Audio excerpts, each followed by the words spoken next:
Found family in sci-fi and fantasy is better than found family in any other genre. Let me explain.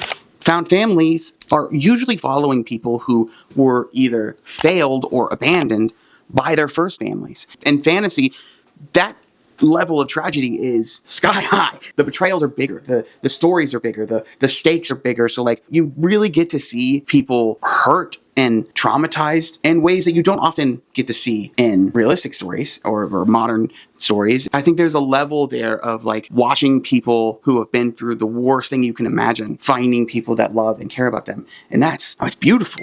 It's beautiful. In these stories, you have to earn your place. It's like you can't be in a found family with someone who is unreliable.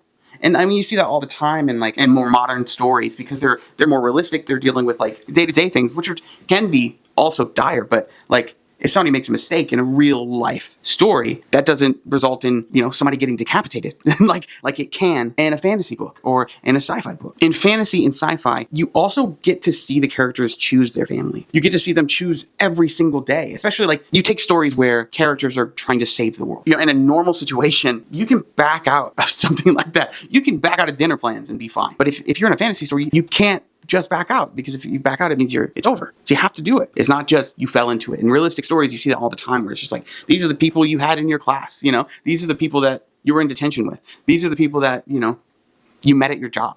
But in fantasy, these are the people you need to survive. And it's so purposeful and it feels less like chance and more like fate.